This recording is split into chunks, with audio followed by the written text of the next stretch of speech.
Salut à tous, bienvenue sur Juste un fan de foot. Aujourd'hui, je vous propose le résumé du match d'Aston Villa contre le PSG en quart de finale retour de la Ligue des Champions de mardi soir, les réactions de Luis Enrique et de certains de nos joueurs franciliens, ainsi que les rumeurs de transfert concernant l'équipe de la capitale. N'oubliez pas de vous abonner et de liker la vidéo pour ne rien manquer. Mardi soir, à Villa Park, le PSG a vécu une sacrée montagne russe. Malgré une défaite 3-2 dans le match retour, les Parisiens ont validé leur qualification aux demi-finales sur un score global de 5-4. Au début de la rencontre, le PSG a repris le contrôle en inscrivant dès les premières minutes 2 buts grâce à des actions tranchantes menées notamment par Achraf Hakimi et Nuno Mendes. Toutefois, Aston Villa, mené par un Unai Emery qui n'a pas renoncé, a tout donné pour revenir dans le match.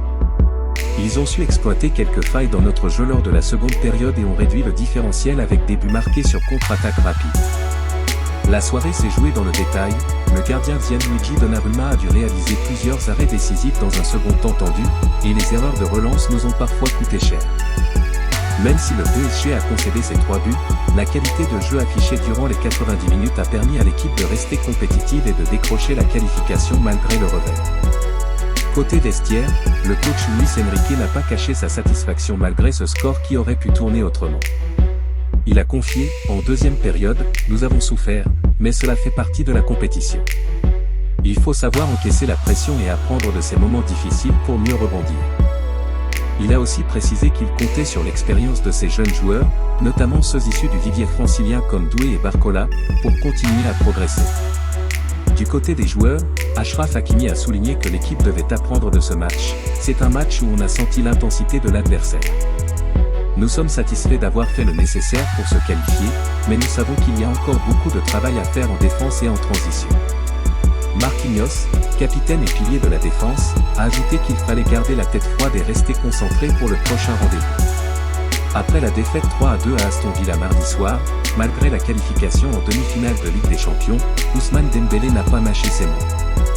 Dembélé sonne l'alerte après la frayeur à Villa Park. Paris est passé proche de la catastrophe mardi soir en Angleterre. L'attaquant parisien a pointé du doigt le relâchement de son équipe. Il faut être exigeant, surtout dans ces matchs. On s'est rendu la tâche difficile. En seconde, on s'est relâché, on s'est cru trop beau. Pour l'ailier français, cette frayeur doit servir de leçon avant d'affronter l'équipe anglaise d'Arsenal au prochain tour. Il va falloir être plus exigeant pour les demi-finales. Ce match va nous servir pour la suite. On a la qualif, on est content. On va retourner au travail. On va essayer de faire le mieux possible pour aller en finale. Un avertissement clair à ses coéquipiers. Place maintenant aux choses sérieuses. Ces propos reflètent la maturité acquise par ce groupe, jeune et prometteur, qui se construit autour de la rigueur tactique et d'une belle ambition collective. Unai Emery est beau joueur. Mardi soir, malgré la victoire des siens insuffisante pour se qualifier ou même arracher la prolongation, 3-2, face à Paris, l'entraîneur d'Aston Villa a tenu des propos élogieux envers le PSG. Pour l'ancien coach du club de la capitale, Paris est désormais armé pour remporter la Ligue des Champions, comme il l'a expliqué après la victoire à Birmingham, 3-2. Le PSG est désormais favori.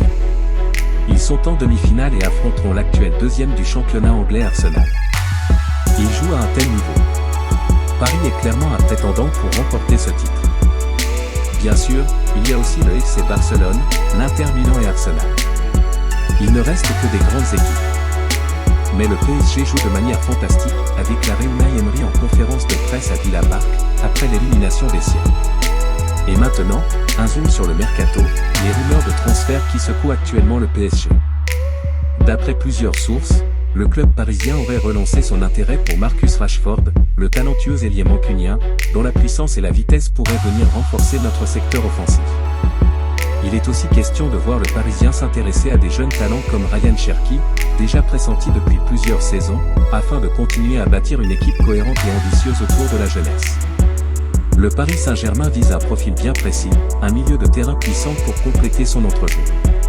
Malgré la qualité de joueurs comme Vitinha, João Neves ou Zaïre Emery, Luis Enrique veut un élément plus physique pour affronter certains adversaires plus rudes. Dans cette optique, Manu Koné revient sur le devant de la scène. Le milieu français brille depuis son arrivée à l'AS Roma, où il est devenu un pilier.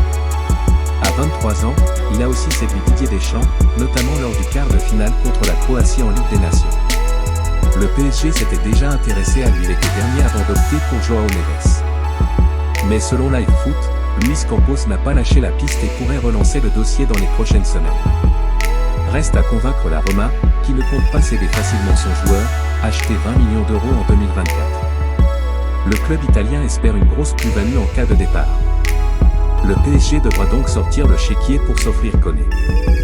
Mais son profil polyvalent et sa montée en puissance font de lui une cible stratégique pour l'effectif de Luis Enrique. À en croire les informations du site Real Madrid Exclusivo, un joueur du Paris Saint-Germain est sur les petits papiers de Juni Calafa, responsable du recrutement de la Casablanca.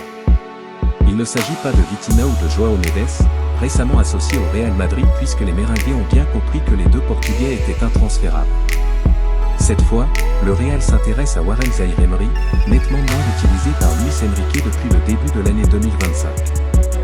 Le champion d'Espagne en titre y voit une opportunité de semer la zizanie en promettant à l'international français une place de titulaire dans la capitale espagnole, ce qu'il n'a plus dans son club formateur. Les dirigeants du Real apprécient le volume de jeu de Zaïre-Emery et sa faculté à gratter des ballons, un profil de joueur qui manque terriblement au Real Madrid cette saison. Mais, en dépit d'un temps de jeu moins important ces dernières semaines, Warren Zaïre-Emery n'est pas indésirable au PSG, bien au contraire. Le média affirme que Nasser Al-Khelaifi ne veut pas entendre parler d'un départ de son joueur formé au club et surtout pas au Real Madrid. En effet, Real Madrid Exclusivo affirme que pour le club madrilène, négocier avec Nasser Al-Khelaifi est quasiment impossible. Autant dire que le départ de Warren Zaïre-Emery pour l'actuel deuxième de la Liga n'est pas pour demain. Rodrigo Mora risque très rapidement de se faire un nom à l'échelle européenne. Considéré, depuis plusieurs années, comme une immense promesse du centre de formation du FC Porto, l'ailier de 17 ans confirme, sur cette saison 2024-2025, son potentiel pour ses débuts avec les professionnels, 6 buts et 3 passes décisives en 18 matchs de Liga Portugal.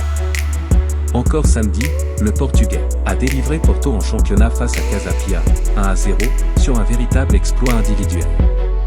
Sans surprise, ses performances ne passent pas inaperçues et commencent à affoler les cadors européens.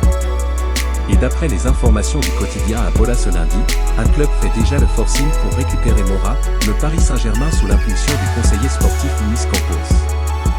Malgré un avenir personnel incertain, le dirigeant juge le profil de son compatriote tout simplement idéal pour intégrer le projet du champion de France. Alors que le PSG se trouve justement à la recherche d'un élément offensif pour l'été prochain, le natif de Matosino correspond à la nouvelle politique de la direction francilienne, investir sur des jeunes promesses capables de se développer dans un cadre collectif.